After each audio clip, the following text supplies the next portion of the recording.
One, two, one, two, one, two, one, two. Welcome, one and all. Hello. This is the Ash Brown Uncensored Show. This is a show in which I talk about a little bit of everything and anything, maybe something on my mind, maybe something off of pop culture. This is my last recording of the year. Wow. Crazy how a year just flies by. I got a comment on social media this week that kind of hit me a little, some kind of way, because it made me stop and reflect on a little bit of my journey. Some of you know, some of you don't know, some of you may not even care, but in 2013, I lost my mom, and I spent a lot of 2014 just on a mission. I don't know, I guess you could say I was on a mission, but also I was trying to figure things out for myself. And this person sent me a message online and said, "Hey, Ash, how did you deal with your grief after the passing of your mom?" And my immediate reaction was like, I didn't deal well with it. I didn't deal well at all. In 2014, my coping mechanism was to inundate myself with work so that I didn't have to think about my grief. And that is not healthy. I didn't know it at the time, in all honesty. I had an aunt that would call me on a weekly basis to check on me, make sure that I was cool and I was good. And I always give her like this fake rendition of what I thought that she wanted to hear. And, be like, "Oh, Auntie, I'm great. Everything's wonderful. Everything's great. Everything's magnificent. And I'm just great." She's like, "Ash, go and talk to someone. Go get a counselor. Go to grief counseling." "Oh, I don't need that. I'm good. Everything's wonderful." So I inundated myself with work. And the way that I did that was I basically volunteered, y'all, for like a whole year. I gave off all of these free services of myself. I hosted events. I produced events. I managed companies. I did a lot of television work. I did some videos. I did a lot of stuff. I had my hands in so many different things to where I had a full schedule always, but it wasn't fulfilling to me. I was doing these things that mattered for other people. I was doing all these things. A lot of people got a lot of free work out of me that year because I wanted to not think about my grief. I didn't want to think about missing my mom. I didn't want to think about going on this life without her being my right hand as she's always been. And a lot of people saw that as their opportunity to get over on me. And they did. A lot of people got over on me. A lot of people got free work out of me. Just one of them was this company that really and honestly wasn't doing anything. And they asked me to co-anchor, which was like a talk show, pop culture show, music show. And we would have people to come on set, and me along with a co-anchor, we would interview these people. We would talk about their hopes and dreams and what they're doing in the industry and talk about their latest project and whatever the case is. And then they would do a performance and stuff. And I did that for like a solid month. And we popped out, I don't know, like 5 or 6 episodes. And the person that was running the company, they knew that I was still grieving. They knew that I needed to feel as though I was doing something or accomplishing something. So they would push me even harder. And it got to the point where I'm asking about money. I'm asking about sponsorships. I'm asking about any kind of residual income from this gig, essentially, because they're complimenting, "Oh my gosh, Ash, you're so good for this, you're just wonderful, you're made for this, oh, this is so good, you're gonna do so well for our company and for this brand and for this, everything's gonna be wonderful, Ash."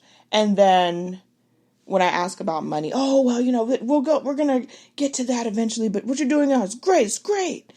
And it got to where I felt very used. I felt like this person was using me. They were using the opportunity that they had to build something with me. They were started barking out orders to me about oh, well, you're going to have to go to, you got to go to Alabama, then you got to go to New Orleans, and you got to come back to Florida, and you're going to shoot here, and then you're going to do this there, and you're going to go for a fitting here. Whoa, whoa, whoa. All with not providing not 1 cent, all with not providing not one wardrobe, all without providing any resources whatsoever. So you expect me to spend money out of my own pockets? Not going to work. So I told them, yeah, I'm not doing it no more. And they acted as if they were cool with it. Oh, yeah, I understand, it's cool, whatever, whatever. But then the minute that the clock struck 12, I turned into the evil missus, as they want to put it, because I didn't want to do what they wanted me to do. I was painted as the big bad wolf. I was painted as the wolf in sheep's clothing. I was painted as, they called me a voodoo priestess, y'all. I was like, I don't even know what that is. They said that I put roots on people. I didn't even know I had no idea what the heck roots was. I had to actually look it up and find out. But all of this because I didn't want to do what you wanted me to do.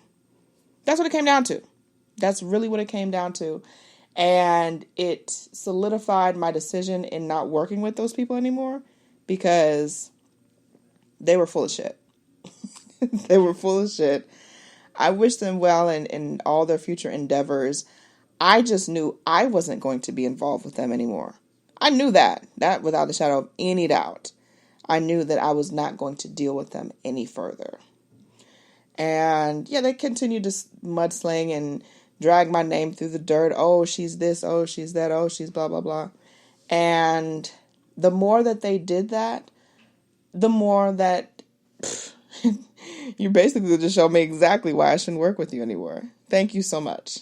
In case I had any question in my mind whether or not to work with you again, thank you so much for showing and proving who you really are. Who you are. I helped to produce an improv show. I did. Whether or not they want to recognize it for what it is or not. But yeah, I did help produce a show. I helped pull the show together. That was really like one of my first MCing type of gigs. I've never really been on a mic like that. And I got comfortable in front of crowds of people. It was super cool. And a lot of the people that would come out to these shows were people that I knew in the industry. These are people that I knew from at my Atlanta days and working underground in music. So a lot of them would come through, show support, show love. And the person that was in the forefront of this group didn't like the attention I was getting. Even though I'm highlighting your brand, I have nothing to gain from this. There are no legal contracts or anything, any legal bounds that are helping me to stand out from your brand. I am just helping you along the way. And it came to a point where the person that was running the show got jealous of me emceeing, which it was suggested that I MC the show anyways. It wasn't even my idea to MC the show. But they suggested that I MC and I introduced everyone. And I knew everybody in the troupe so well. I knew all of their stories. I knew what they were working on. So it gave me a little bit more ease when I introduced them to put a little extra pizzazz in it, put a little love into it, because I knew what they were going through and I knew how to hype them up. I knew how to hype them up. But like I said, the person that was running the show, they got jealous or whatever, which was really kind of ridiculous. But they got jealous and did not like the attention that I was getting from emceeing the gig in which they were, the star of. So one day they told me, "Oh yeah, we don't need you to MC anymore. Just follow me around with a notebook and pad and take notes. I need you to take notes." No. We're not doing that. Let me tell you something. I have a bachelor's degree. I went to Columbus State University in Columbus, Georgia. I have a bachelor's degree in communications as a human science. I study people for life, honestly, for a living. That's essentially what you want to say. So no, I'm not going to be a flunky to a flunky. You didn't even graduate. Are you kidding me? Are you serious? No, I'm not going to be a flunky to a flunky. So I decided that was my last day working with that brand, that company, weren't going to do anything else further with them. And then somebody else that was linked to that brand, we had a pretty good, I would say we had a pretty good bond, and, nothing romantically linked or anything like that. But we were cool. I looked at them as though they were like the big brother that I always wanted. And they had an idea for a radio show that they wanted to do.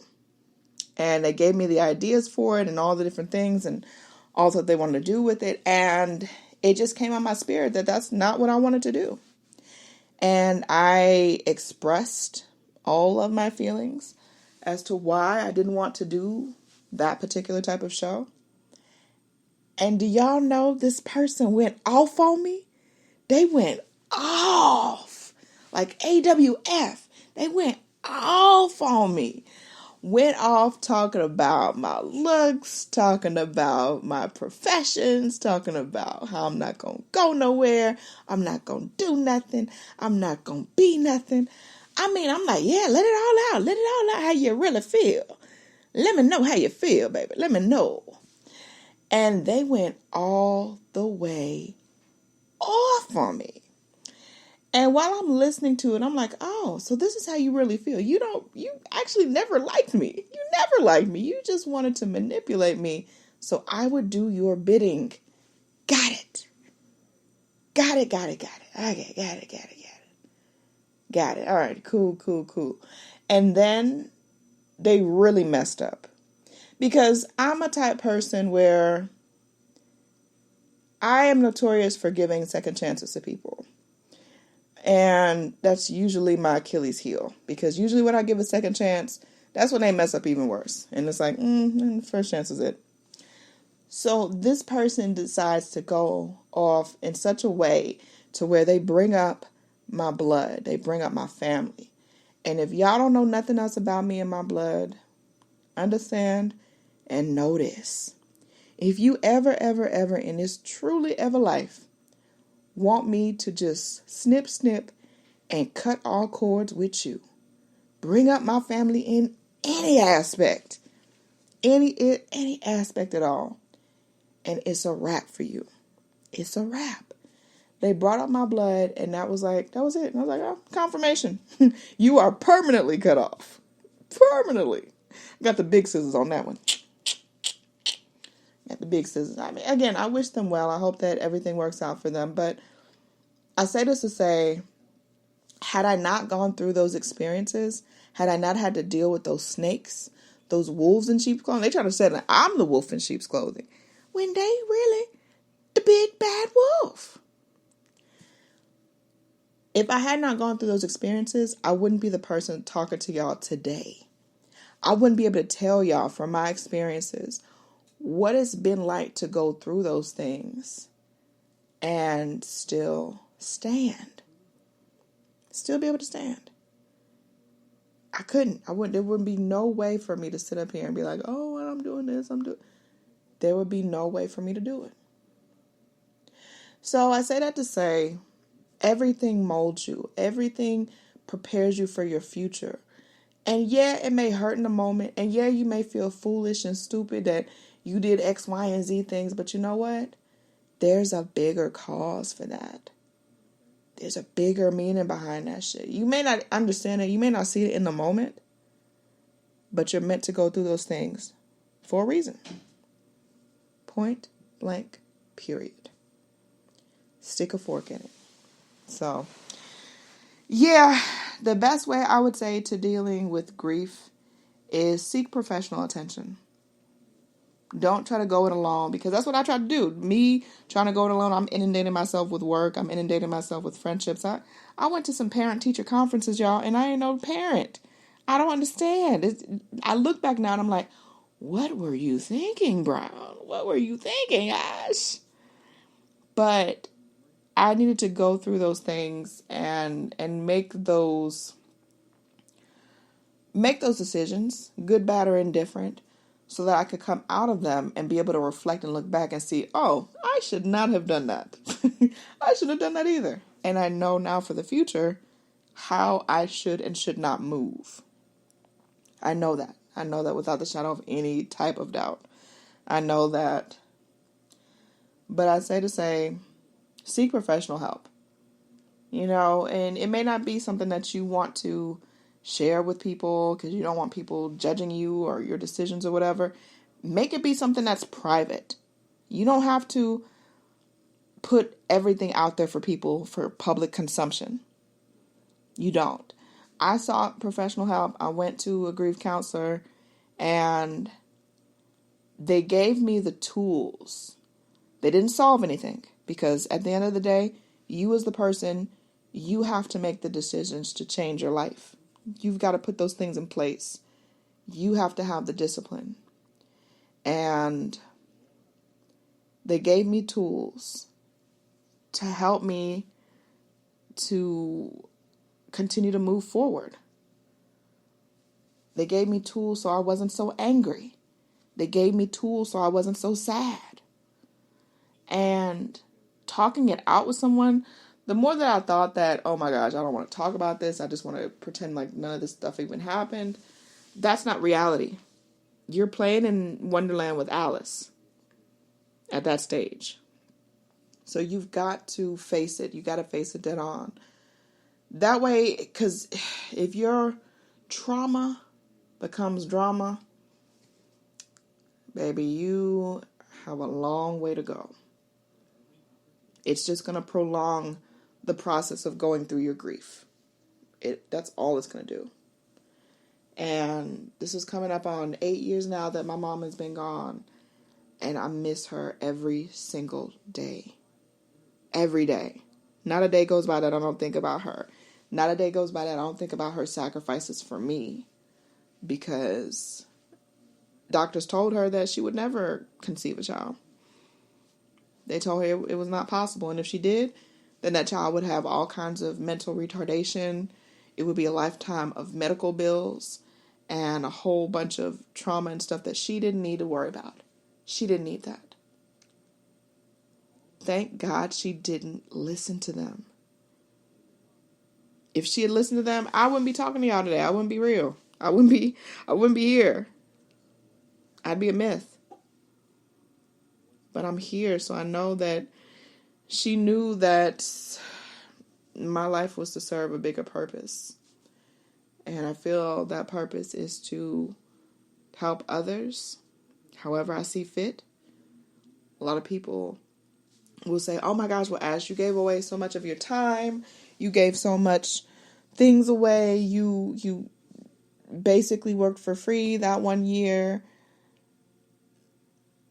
What did you do? What do you feel about those things that you gave away, that time that you gave away? And the only thing that I could say is immediately afterwards, I did feel foolish. I did feel used. But